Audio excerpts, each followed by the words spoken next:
This is a clip from the Cannon podcast. To hear the full episode and get access to exclusive benefits, head over to patreon.com/thecannonpod and sign up for just £3 a month. Now let's talk about a transfer rumour or a player that looks like he's leaving. Brighton are after Albert Sambi Lokonga. And now it's been a U-turn. It's been a U-turn, isn't it? Because fans are like, get him out of the club. He's not good enough. And then the moment Brighton's coming from, they're like, oh, so Brighton won it. Okay, we can't sell Sambi now. He's got to be there's a player there now. So George, what do you think of Albert Sambi Lokonga? Does he actually have a potential in this Arsenal first team, or is it you have to sell him this season and then let him go? I mean, look, we're talking about talented players here. I feel as though that when we buy them, it's not as though that they have nothing to show for it. I've always felt that Sambi Lokonga, for me, he has just far too many red flags for me to have the patience to want to build up a player. And I don't know if this team has the patience for that type of player anymore. I mean, you're sitting here asking tough questions about ESR and Fabio Vieira, who, let's be frank, maybe less so Fabio Vieira, but certainly Emile Smith-Rowe has far more sample about affecting the team. And then you got to go down the list, and then Sambi Lokonga is below those two. Like when I start to look about impact on the squad, it's really difficult to see. And when you start to look at the collection of midfielders that we have, it's really difficult. I don't see how we can fit all of these midfielders in, and it's not a case of him having zero talent. But when you look at a player who, for me, just isn't intense enough two-way, he doesn't run back to goal quick enough. He is too loose in terms of his marking and awareness of third-man runs. And I think these are all things that you could coach under a very patient coach, maybe at Burnley with company again. And in 2 to 3 years, Lokonga becomes a serviceable option. But I don't think he's ever got the ceiling for me to be a starting first-team player. And then we start to ask, okay, if he's not a starter, is he good enough to be depth? Sure, but then is he good enough to be depth at the expense of Miles Lewis-Skelly, Charlie Patino, Ethan Nwaneri? When you start to go down the list, Fabio Vieira, Emile Smith-Rowe, who, by the way, are all still midfield depth options, it becomes a little bit techie in terms of, okay, where am I going to share these minutes feasibly? And then that is something that,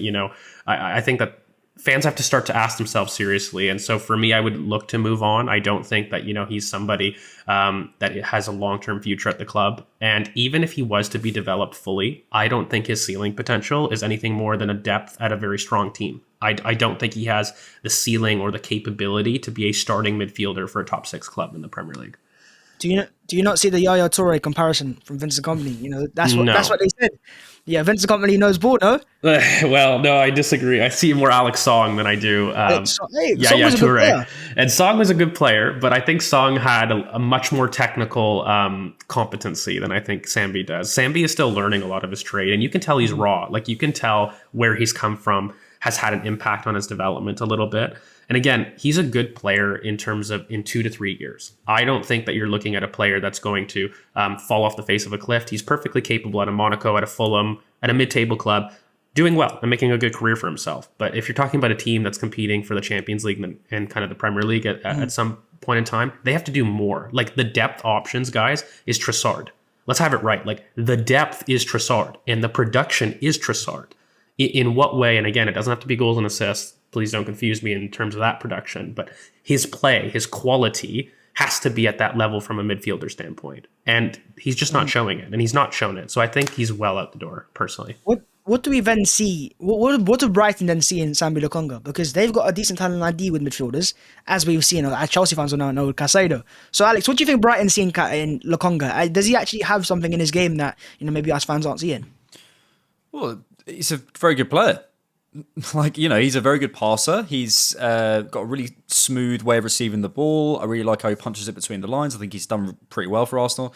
But the thing is like, we're dealing with a club who are doing very well at the minute and have huge ambitions. But I said before about Sambi, like, Sambi's a top 4, like, Champions League pushing player, which is perfect for Brighton.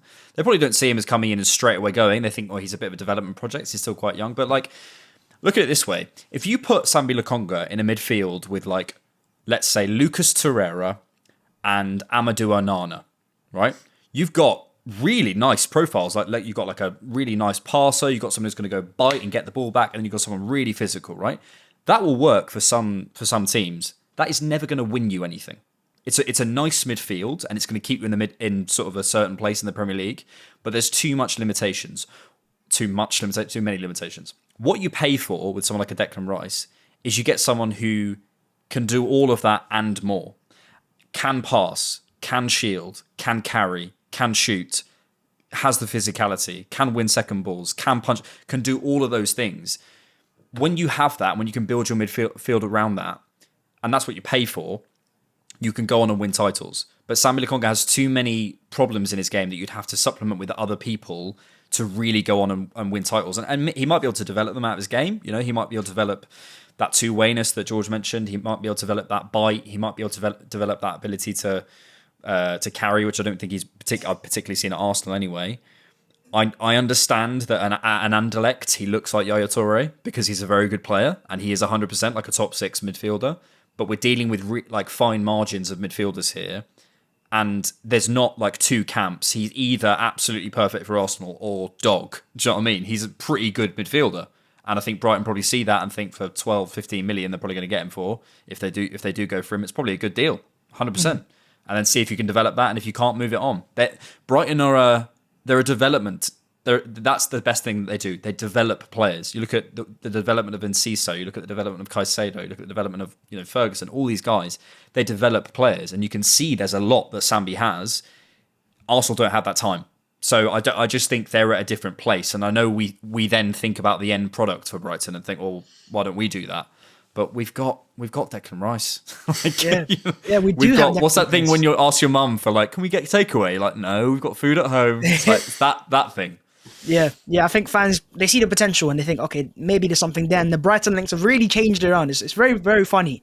When I seen it, I was like, you guys didn't want him a week ago, and now you're like, okay, you got to keep him now.